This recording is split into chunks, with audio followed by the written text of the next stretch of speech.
So yung mga sir, for today's video may gagawin tayong Mitsubishi Grandis 2005 automatic transmission. So disusi naman siya. So bali ang concern ng may-ari nito mga sir is blinking neutral daw sabi. Tapos kumakaldag sa reverse, sa drive, tapos stuck third gear. Pagka nilagay mo sa drive, yun nagbi-blinking neutral siya. So ngayon, try natin. Ayan, hapak preno. So try natin i-drive. Yan, umaandar yan. Ayun, nakaldag siya konti, tapos nagbi-blink yung neutral. Tapos pagka nilagay ko siya sa sports mode, ayan, sports mode dito. Pagka nilagay ko siya sa sports mode, ayan, nagti-3 siya. Ayun. Nagna number 3. Right, so dapat kasi niyan is naka number 1 yan dapat. Tapos naka-check engine din, tapos nailaw yung ABS. Tapos check engine ABS, tapos bis naman sa scan natin, in-scan natin. So in-scan, pagka-scan sa transmission to. Ayan. So ito yung lumabas niya na code. Ayan.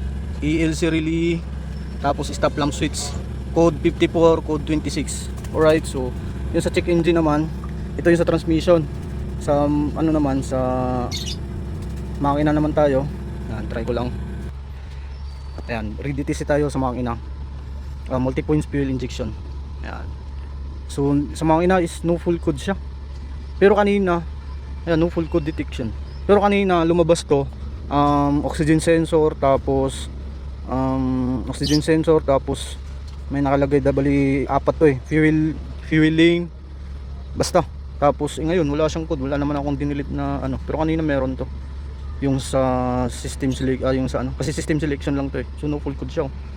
Pero kung dito yan sa sa automatic scan, pagka in-automatic scan natin lalabas yun. Pero ang problema kasi nito is sobrang tagal naman ma-scan. Siguro kulang-kulang mga 10 minutes bago siya matapos. Kasi ini-scan pa niya lahat eh. So ang code niya dito is umabot siya ng 15 code. Pati sa SRS, EBS, engine, tapos transmission. So sa transmission, yun lang ang nakita nating problema.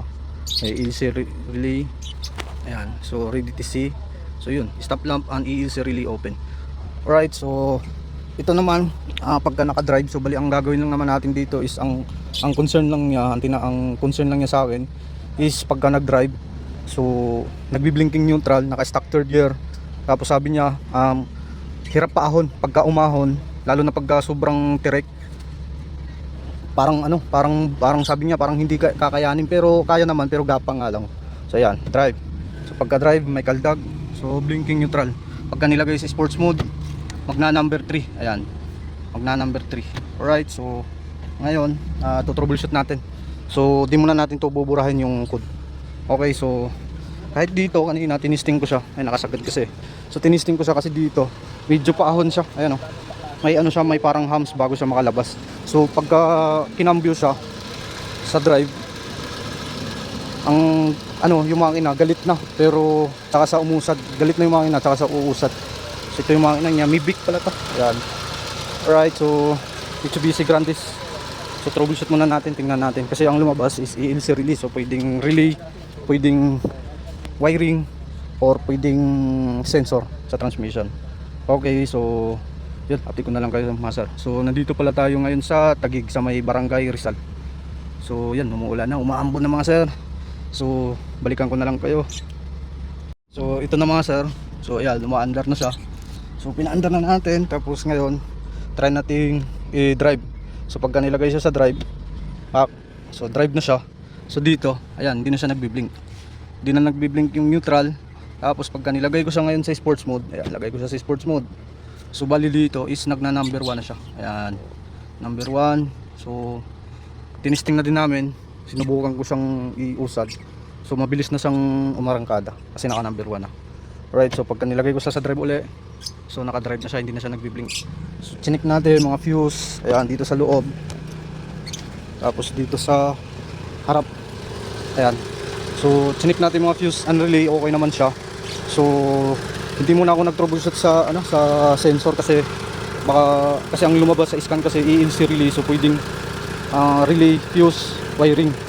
So wala naman siyang binanggit dun sa scan na problemado siya sa sensor. Alright, so chinik muna natin yung ano niya, yung mga relay tsaka fuse. So ang nagka-problema is yung mga relay niya, nagkakaroon siya ng corrosion, corroded. So umitim-itim na yung terminal niya. Hindi ko lang na videohan kasi lumakas yung ulan. Ayan. So bigla kasi siyang umambon. So hindi ko na muna siya na videohan. Pero nilinis ko to lahat ng lahat ng relay ito. Bali yung apat na yan, tapos itong dalawa. Nilinis ko na lang lahat. So nung pagkalinis, yun, nag-okay siya. Kaya gamit liha para malinis lang. Okay, so ngayon, try natin i-scan ulit. Tingnan natin kung may nalabas pa bang puti. Scan natin. Uy, nakadrive pa pala ito. Tapo. Hindi drive. GG ka na naman. Ayan, full code. Yun, nandun pa rin yung code. Ayan. Ayan, really, andito pa rin yung code, pero try na natin siyang burahin. Pero yan na natin to siya. Automatic scan. Ayan. Topology.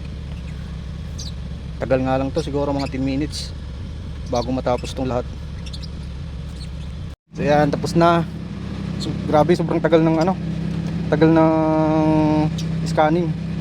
So ito siya, bali ito. Ayan, bakita ko lang. So yun, sa makina 3, sa transmission 2, sa RS 6, air condition 8. So dito tayo sa list. So, sa list naman ito. Ito pala. Ito yung sa makina. Abnormal feed system 2, oxygen sensor 2, front heater, alternator, FR terminal. Tapos yung sa transmission ito. Tapos yung sa SRS, ignition voltage extraordinary low, bus off. So mga ganun lang naman. Ayan. So ngayon try natin siyang reset.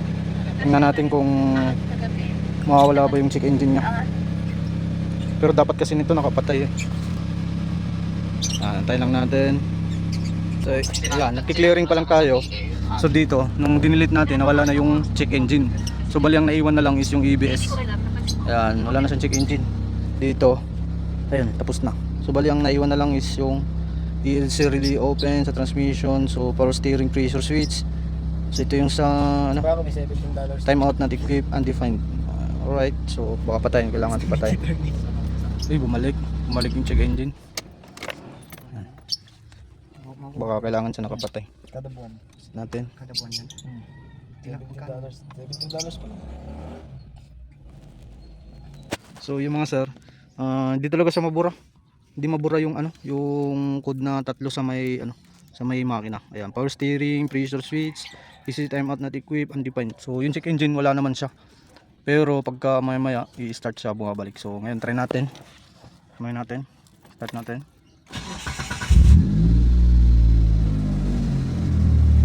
Ayun, bumabalik yung check engine. Tapos dito, clear natin. Pero yung sa transmission na ito wala na.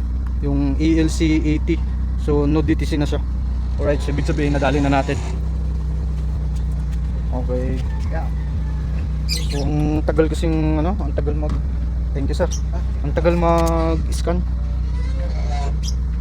Kaya nahihirapan ako sa scanning kasi kanina pagka nag-scan ka mo siya, automatic scan mo, puta umabot ng ayan, power steering, undefined. Okay, so di talaga siya mawawala. Ayun, wala na naman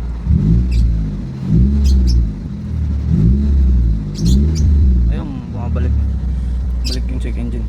Okay, so sumilong muna kami kasi lumakas na naman yung ulan, puta, naambon na naman So bali ang ginawa natin dito is troubleshoot sa fuse relay, yun lang. Tapos sa wiring, siyempre unahin muna natin yung basic bago tayo pumunta dun sa pinaka problem niya, bago tayo pumunta sa sensor or sa transmission. Alright, so bali solved na to kasi kanina pa naman namin itong ino-obserbaran, so hindi naman siya so ngayon try natin ulit. Yan, reverse. Pagka nilagay sa sports mode, nagna number 1. Alright, so solved na to. So Mitsubishi Grandis automatic transmission, disusi naman. So Mitsubishi Grandis 2005 model. Alright, so solved. So yan, isa-scan. So ito na lang talaga yung lumabas. Tapos ang problema nga lang is naka-check engine siya. Ayan. Yung naka-check engine pero wala na siyang, bali ang concern lang naman ni sir is nakaldag sa reverse tsaka sa drive, tapos nagbi-blinking neutral. Tapos sabi niya hirap umahon. So ngayon, try namin sa mga paahon kung makakausad na ba. Alright. Kuya, okay ba ilak yung motor nyo? Oh, wala yan sir, wala problema.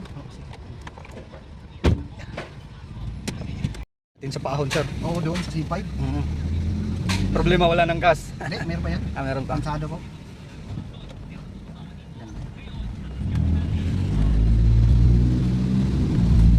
Ano, lakas bilis na. na mag-shift no. Oo, Nag-shift na. Dito nung una siguro hindi mag-shift to. mahirap. Oh, yun oh, may paahon dyan oh. Pwede ba makakit dyan? Walang lusutan. Ah, walang lusutan. One way. Si So, yeah. Ano may scanner pod? So, yan oh, paahon na kami. So, sabi ni sir, mag-aano daw patakbuhin, hindi na yung parang ano, parang bigat sir no? Oo. Hindi lang bigat, yung parang ang makina ay galit tapos Oo, walang parang ahon. galit, walang ahon. Oo, yun.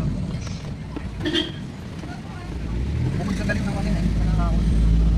Dito sa Taguig pa naman puro may mga paahon. Bundok kasi dito. Bundok na yan yung siyudad.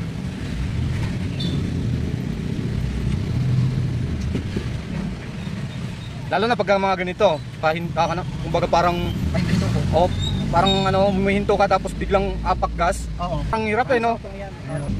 Ayun oh, paahon niya no. Pero baliwala na lang. Ayan, baliwala Parang na. pitik-pitik na lang po eh. Oo. Hindi na siya kuwan. Dok, sa kabilang kutundo.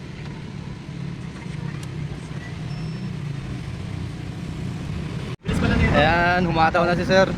So, Iba yung ano yan. iba daw yung takbo niya. Mahaba pero mahaba. Parang kuwan, bumalik sa ano? Bumalik sa brand new. Parang yung brand niya.